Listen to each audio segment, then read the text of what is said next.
Court में दफा 370 के फैसले के सिलसिले में नजरसानी की दरख्वास्त दायर की गई है।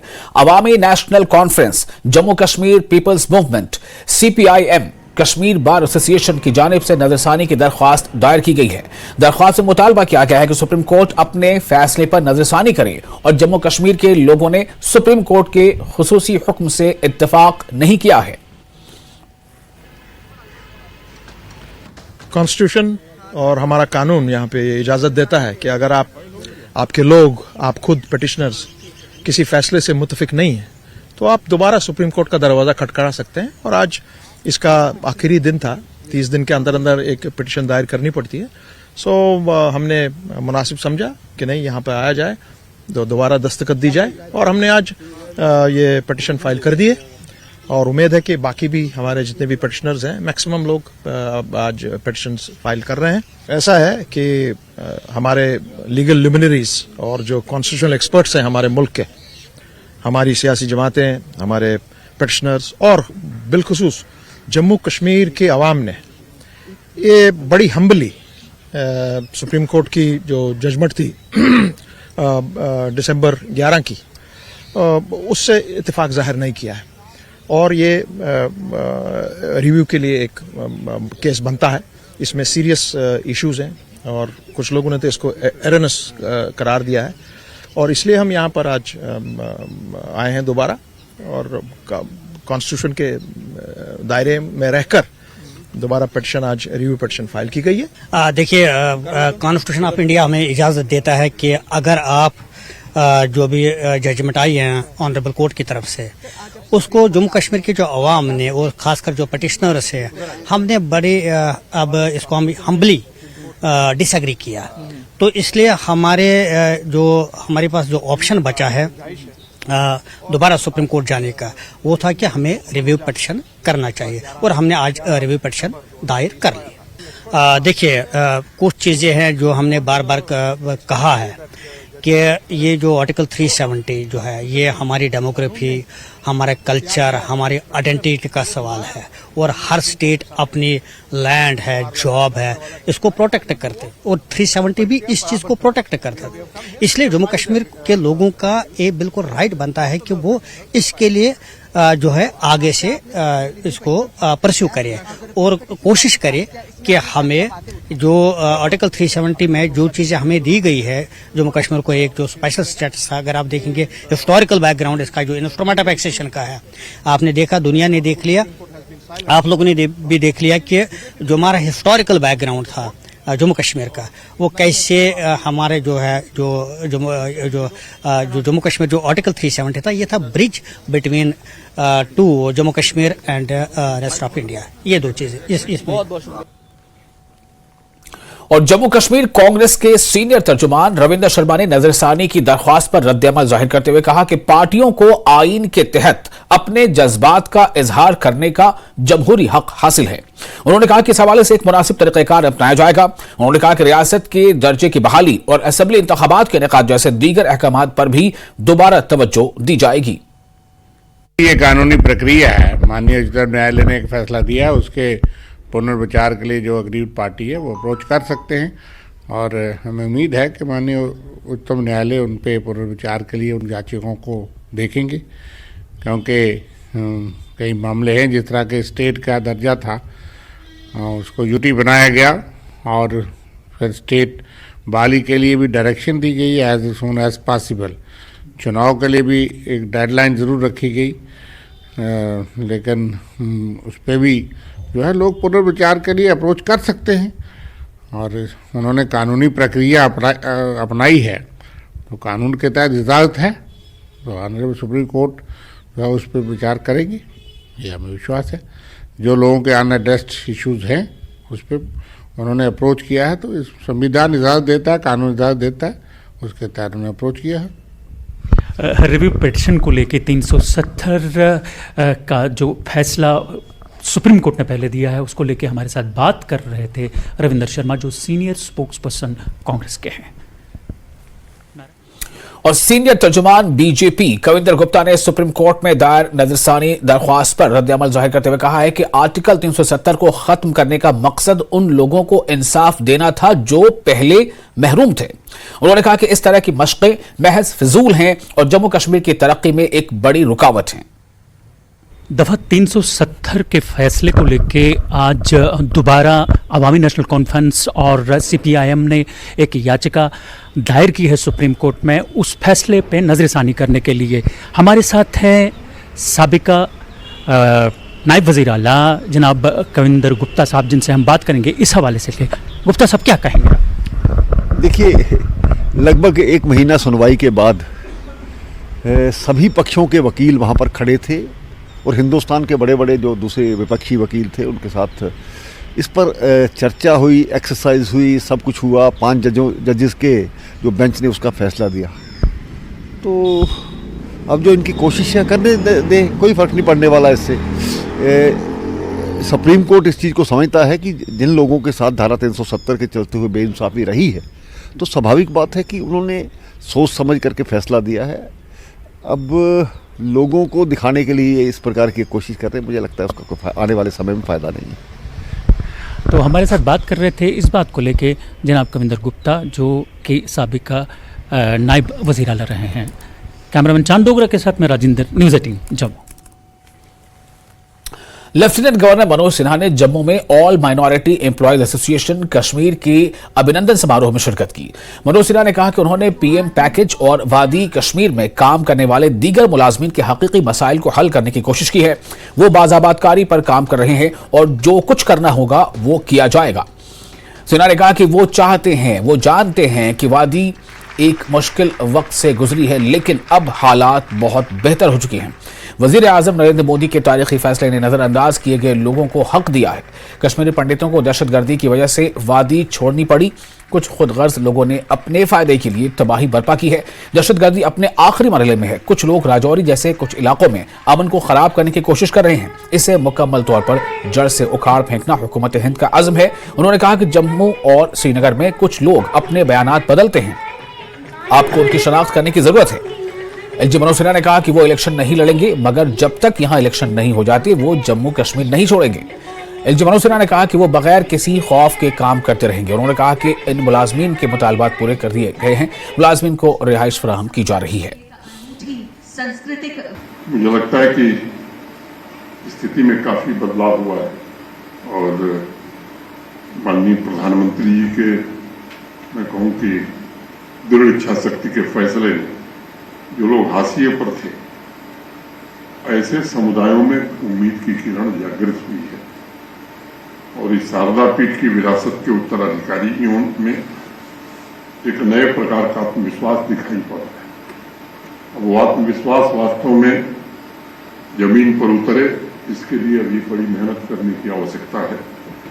मैं जानता हूं कि आतंकवाद के कारण रातों रात घर, जमीन, जायदाद सब कुछ छोड़कर लोगों को आना पड़ा। दबाव में लोगों ने अपने घर और जमीन और बाकी चीजें छोड़ी, औने पौने दाम पर बेचा, ये भी मालूम है।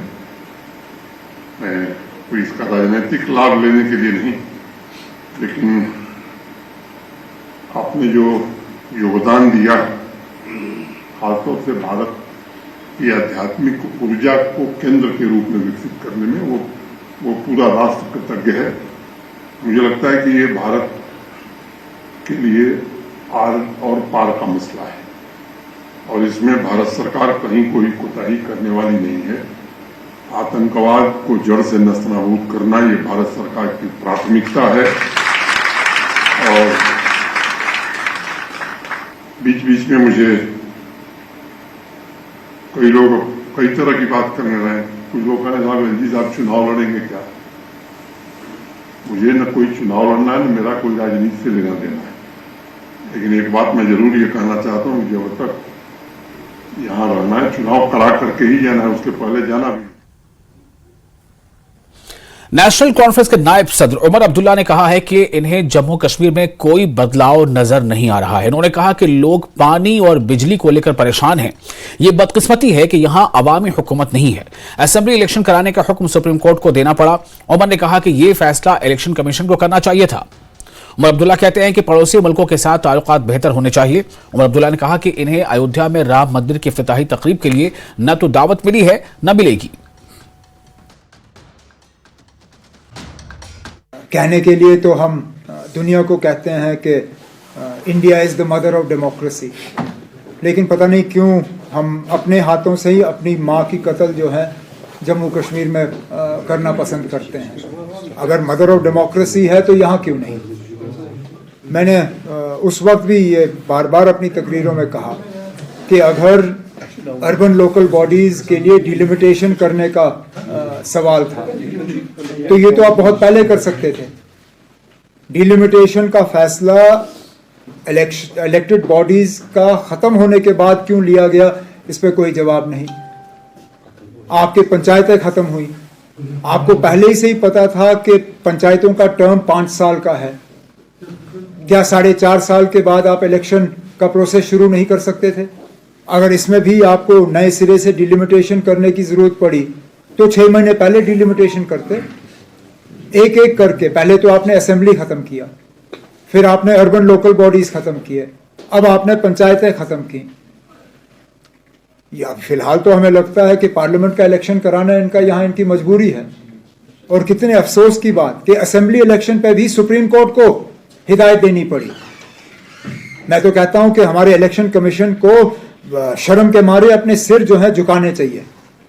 उनको लोगों से माफी मांगनी चाहिए कि जो फैसला उनको खुद करना था वो फैसला अब सुप्रीम कोर्ट के जरिए किया जा रहा है। यहां इलेक्शन कराने का फैसला इलेक्शन कमीशन का है, जिसमें मदद मरकज की हुकूमत को करना है। लेकिन बदकिस्मती से दोनों ने हाथ अपने ऊपर किए और सुप्रीम कोर्ट को इसमें फिर आके इलेक्शन का अनाउंस करना पड़ा कि 31 सितंबर से पहले यहां असेंबली के इलेक्शन होने चाहिए।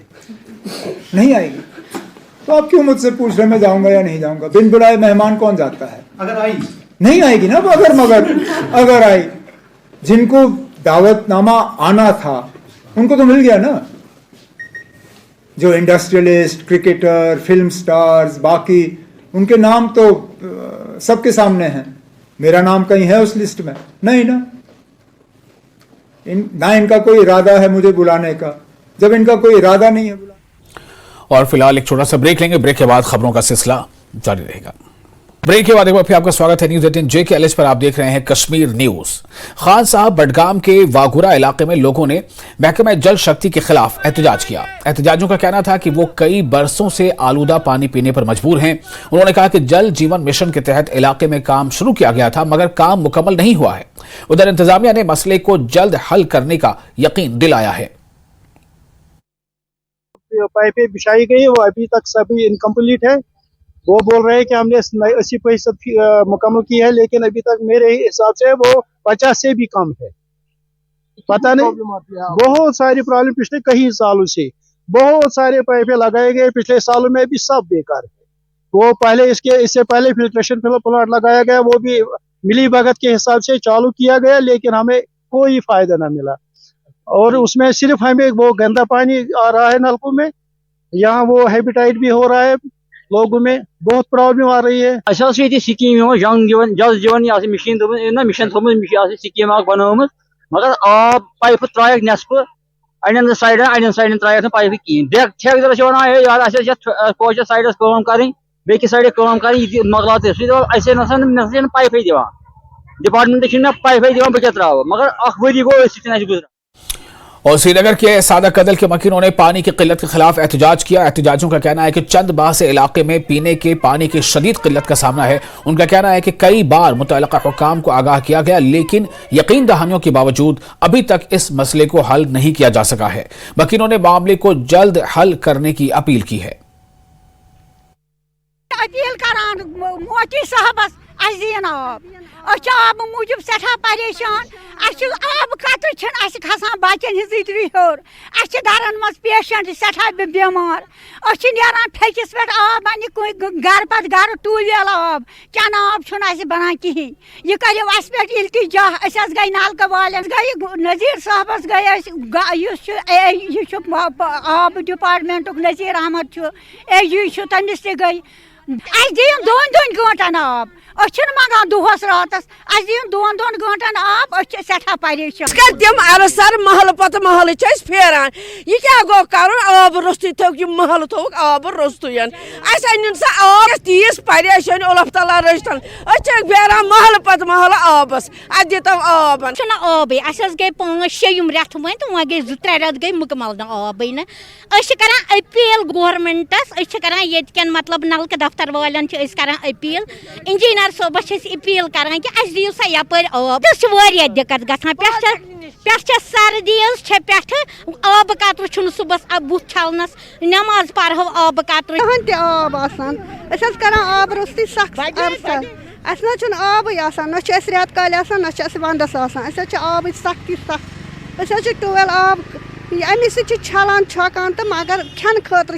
आब कहें दिक्कत अल्लाह ताला पे आब रस त और सख्त सर्दियों के दरमियान गांदरबल जिले के रामवारी गुंड इलाके के रिहायशियों को गांव में बिछाई गई वाटर सप्लाई लाइनों में ठंड की वजह से पीने के पानी की किल्लत का सामना है। मकीनों ने इल्जाम लगाया है कि कई बार दरख्वास्त देने के बावजूद महकमा जल शक्ति हर साल की तरह नवंबर के वस्त में शुरू होने वाले मुंजमद दर्जे हरारत के दौरान ठंड से बचने के लिए सप्लाई लाइनों को जेर जमीन करने में नाकाम रहा है।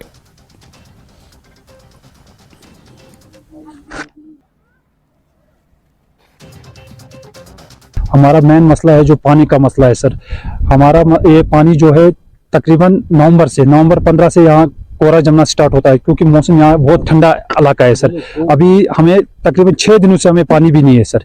हम डिपार्टमेंट के पास भी गए, आज से पहले जब यहाँ पाइप्स के काम चल रहा था, यहाँ के जल शक्ति के जेई साहब भी आए थे, उन्होंने हमें यह कहा था कि 1 महीने के अंदर अंदर आपकी पाइप कंप्लीट करेंगे सर।